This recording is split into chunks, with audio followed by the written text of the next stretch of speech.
지금 월드컵이 열리고 있는 카타르의 바로 아래 아랍에미리트가 위치하고 있습니다. 자, 둘 다 페르시아만을 접하고 있는 나라들이죠. 그런데 이 두 자원부국은 중동의 앙숙이라고 불리고 있습니다. 그 이유를 박 작가의 지식연구소에서 알아보겠습니다. 내용이 유익하시면 구독, 좋아요, 알림 설정 부탁드립니다. 역사적으로 이 지역에는 여러 부족들이 모여서 살았습니다. 이곳이 유명해지기 시작한 건 아이러니하게도 해적 때문이었어요. 17세기에서 19세기 사이에 이 국제적인 해적 소굴로 유명했죠. 영국이 해적을 소탕하기 위해서 이 지역을 차지하게 됩니다. 이후 영국의 보호령에서 벗어난 건 1971년이었죠. 그때부터 갈등이 시작됩니다. 여러 부족 중에서 특히 9개 부족이 규모가 상당히 컸어요. 그래서 부족 대표들이 영국이 떠나기 전에 이 영토 경계 문제를 좀 해결해 달라고 부탁을 했죠. 해결이 잘 안 됐습니다. 그래서 가장 땅덩어리가 큰 아부다비를 중심으로 연합국가를 만들자고 제안을 하게 되죠. 여기서 2개 부족이 거부하고 독립국가로 떨어져 나가게 됩니다. 바로 카타르와 바레인이죠. 나머지 7개 부족은 제안을 받아들여서 아랍에미리트 연합국이 구성됩니다. 바로 UAE이죠. 그래서 아랍에미리트 입장에서는 카타르는 배신자인 겁니다. 아랍에미리트의 정치 제도는 좀 특이합니다. 2개 부족이 떨어져 나갔으니까 7개 부족이 남았죠. 자, 이 7개 부족은 도시이면서 국가입니다. 토호국이라고 부르거든요. 그 중에서 면적이 가장 크고 자원이 많은 토호국인 아부다비의 국왕이 이 UAE의 대통령의 지위를 가집니다.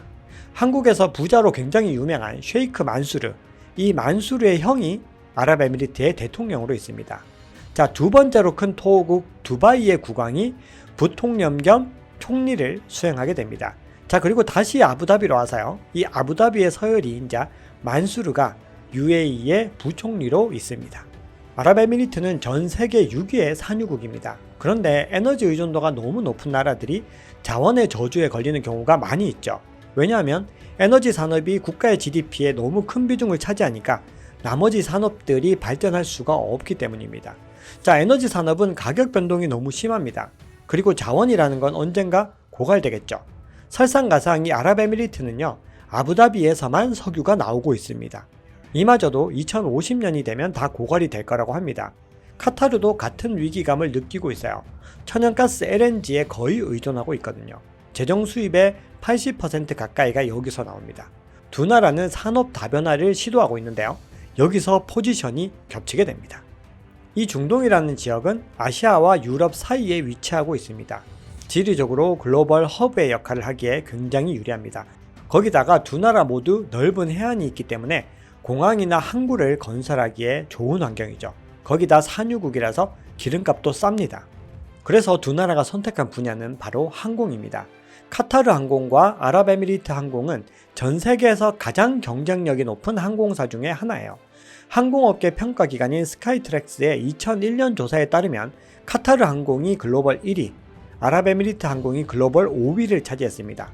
참고로 대한항공이 22위거든요. 두 항공사가 얼마나 뛰어난 서비스를 자랑하고 큰 규모를 가지고 있는지 짐작할 수 있습니다. 그리고 두 나라는 많은 사람들이 모여들기를 희망하고 있어요. 그래야 에너지 외에 다양한 경제활동이 전개되겠죠. 두 나라는 여기서 다른 선택을 합니다. 우선 카타르입니다. 카타르는 스포츠 분야를 통해서 국제적인 존재감을 알리기 시작합니다. 1988년, 2011년 아시안컵, 2006년 도하 아시안게임을 개최했죠. 2030년에도 아시안게임을 개최할 예정입니다. 그리고 이 정점에는 2022년 카타르 월드컵이 있습니다. 아랍에미리트는 두바이라는 도시에 집중하고 있는데요. 이 두바이를 국제적 경쟁력을 갖춘 최고의 도시로 만들려고 하고 있습니다. 그래서 선택한 전략이 바로 세계 최고, 세계 최대, 세계 최초라는 타이틀입니다. 바로 혁신적인 인프라를 만들겠다는 것이죠. 두바이에는 부르즈 칼리파라는 세계 최고층 빌딩이 있습니다. 그리고 세계에서 가장 큰 쇼핑몰인 두바이몰도 있죠. 뿐만이 아닙니다. 중동 최초의 실내 스키장, 세계에서 가장 비싼 호텔, 세계 최대의 인공섬도 두바이에 위치하고 있습니다. 두 나라는 에너지 정책에서도 상반된 국가 발전 전략을 채택하고 있습니다. 아랍에미리트는 원전 개발에 집중하고 있고 카타르는 노스필드 가스전에서 추출한 LNG, 액화 천연가스에 집중하고 있죠. 그리고 두 나라 모두 한국과 굉장히 밀접한 관계를 맺고 있습니다. 자, 아랍에미리트는 경쟁 관계인 이 카타르가 시아파 국가인 이란과 친밀한 관계를 유지하는 것을 굉장히 마음에 들어 하지 않습니다. 그리고 성역 없는 자유 언론 알자지라를 운영하는 것도 굉장히 눈에 가시이죠.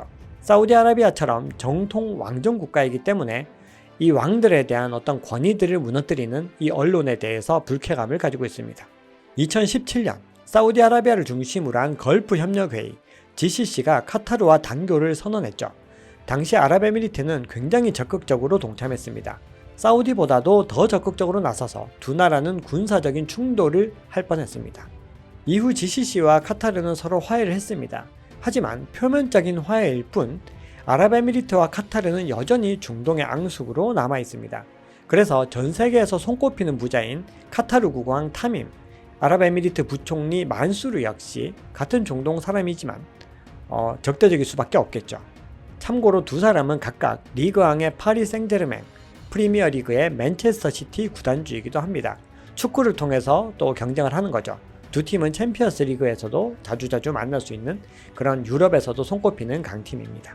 자, 오늘 준비한 이야기는 여기까지입니다. 내용이 유익하셨다면 구독, 좋아요, 알림 설정 부탁드립니다.